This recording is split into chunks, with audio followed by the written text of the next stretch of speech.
Dzień dobry, and welcome to another episode of Brit and Poland. This week, I have spent the entire week in Jelenia Góra, and I have to admit, it's quite a nice place. It's very old.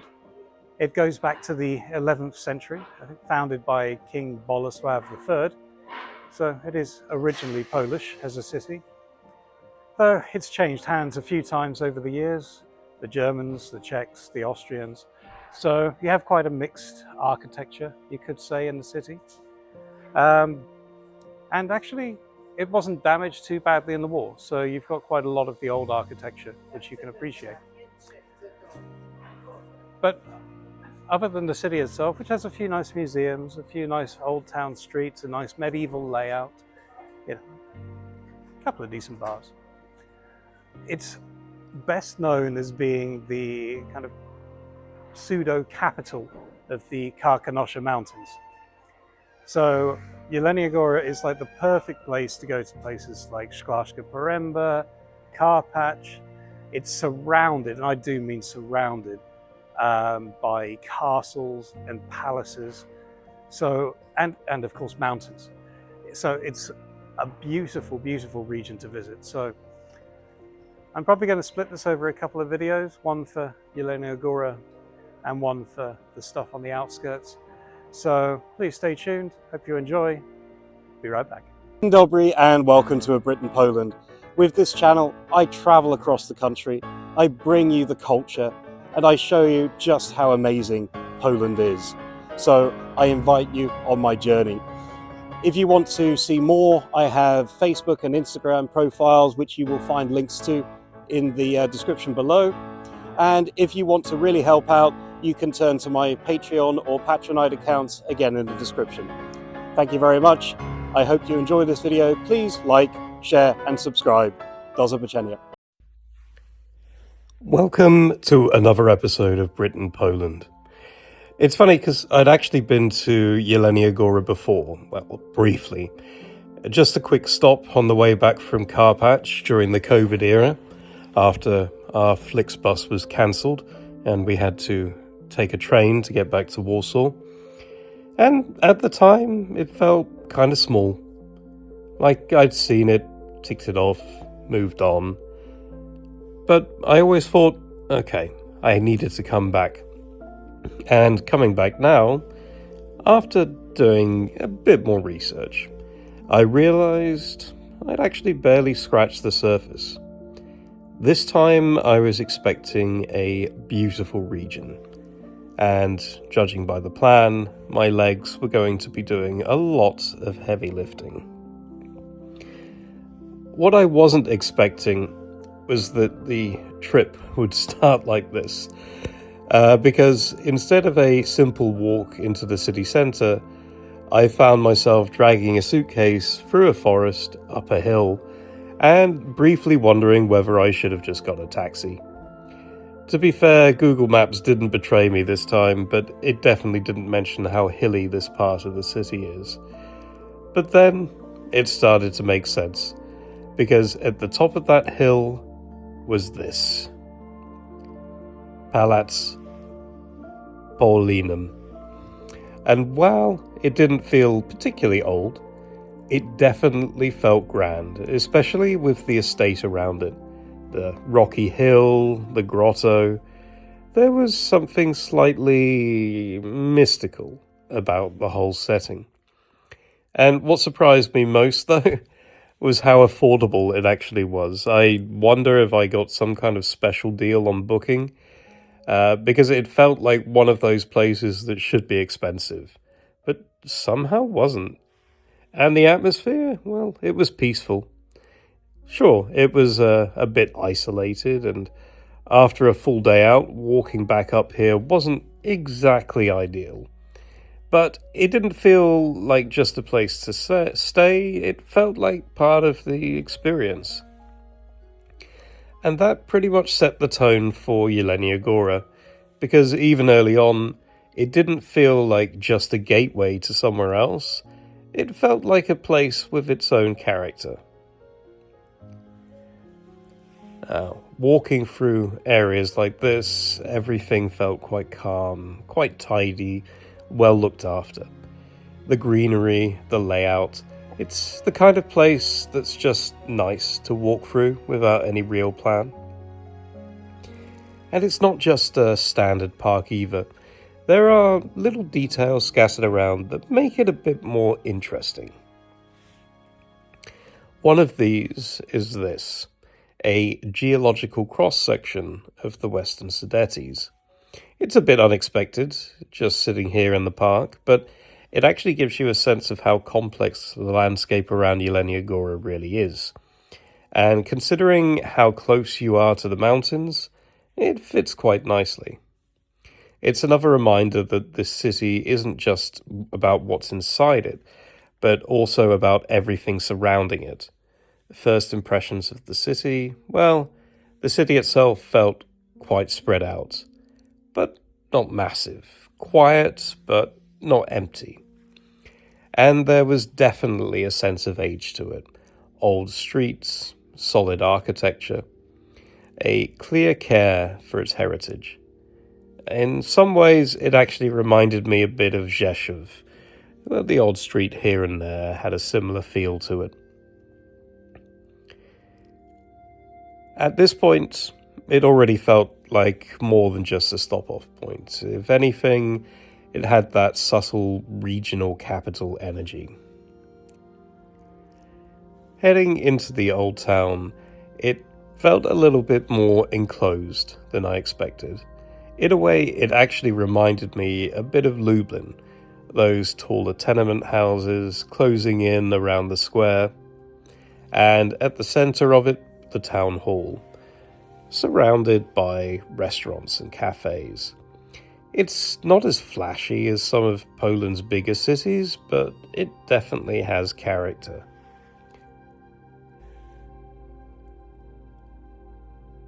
And there's something else you start to notice. Deer. Quite a lot of them. The first one I spotted was here in the square. And that's when I realised that they weren't just a one-off, they're dotted all around the city. I definitely didn't find them all, but I made a decent effort. I think I got to about 8, maybe a little bit more if you count the full-on statues. I have to admit, I love these quirky things.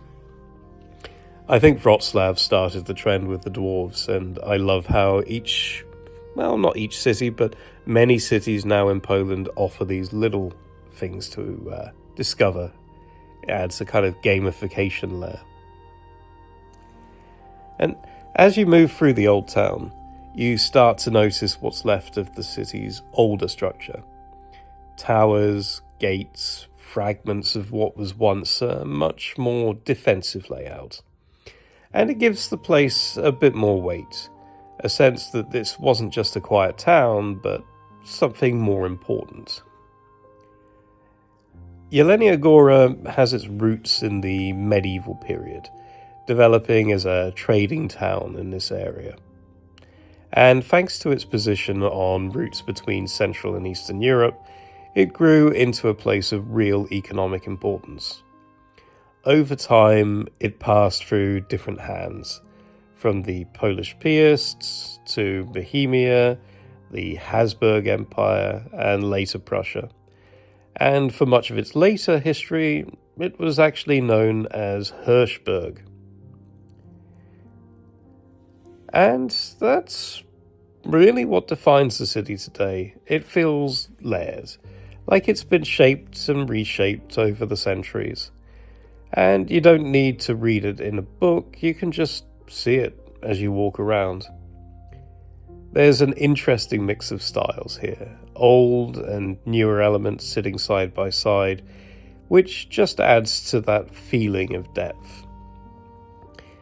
There's even a local legend that the name itself, Jelenia Góra, comes from a deer spotted here by Polish King Bolesław Przywódcy, or Bolesław the Wry-Mouthed, in 1108.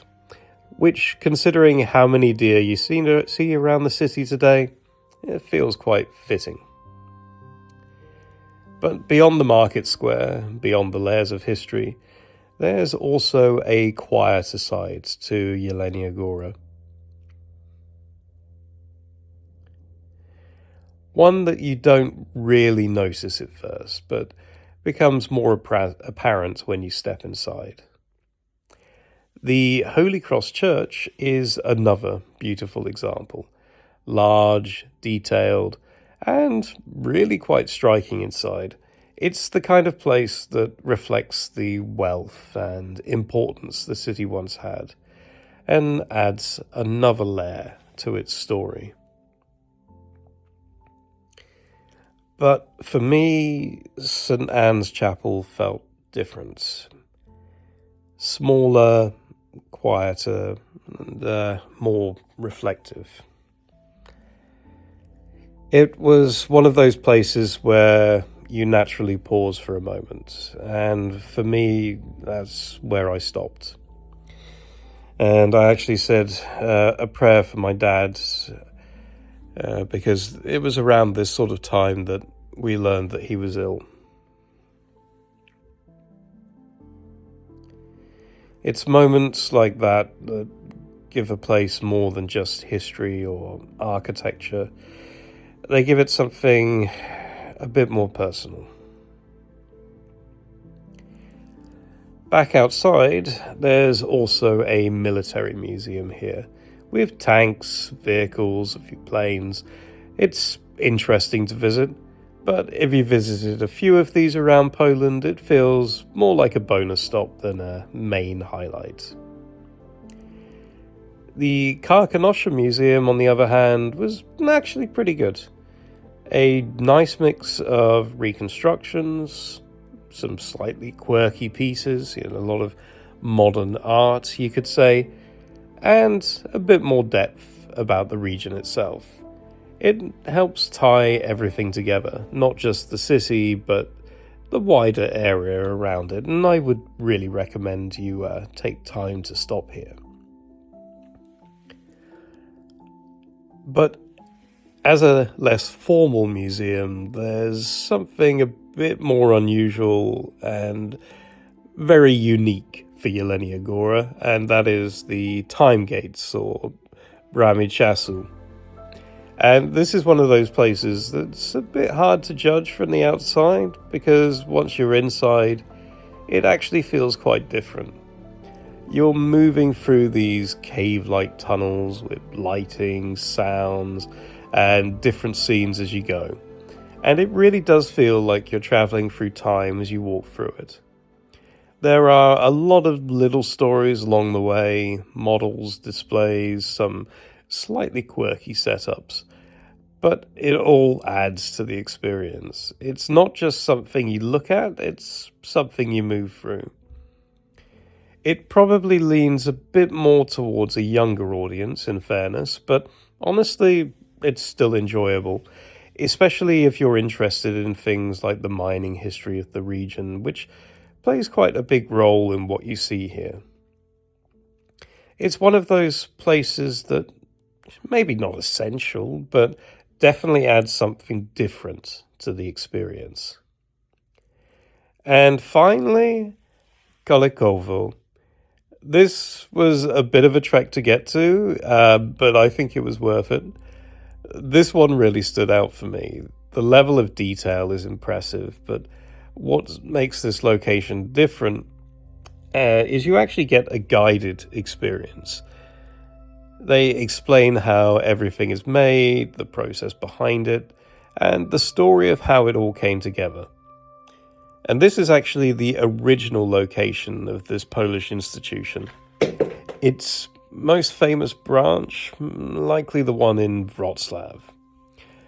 And if you like model railways in particular, and very cool, accurate representations of different places in the region, I really recommend you make the journey to go there. It makes the whole thing feel a lot more alive. And at this point, it was clear that Jelenia Góra wasn't just one thing. It's a mix of history, culture, quiet moments, and the occasional unexpected surprise. And by the end of it, it was pretty clear to me that Jelenia Góra isn't just a place you pass through. It's not just a gateway to the mountains. It might not be as flashy as some of those bigger cities in Poland, but it has character. It had a good feeling to it, you could say, a bit of soul. And you've got history here, layers of it. You've got culture, quiet corners, and even a few unexpected things along the way. And I think this is the kind of place that really suits people who are willing to explore a bit. People who enjoy a mix of nature and culture, rather than just ticking off landmarks. For me, it felt like a great base, actually, with real history and real character. And it was a perfect launching pad for the region. Because the more time I spent here, the more I realized that the city itself is only part of the story. Because just beyond Jelenia Góra, there's a completely different side to this region. Palaces, castles, landscapes that feel like they belong in a different world entirely. And that's where I'm heading next. Because I couldn't capture everything I wanted to in one video.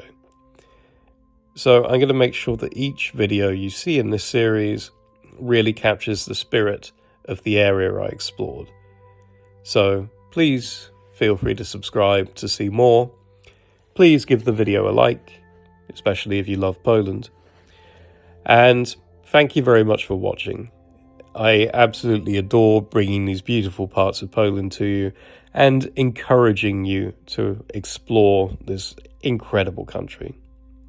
But for now, I've been a Brit in Poland, wishing you a lovely time ahead, and I will see you again very soon. Do zobaczenia.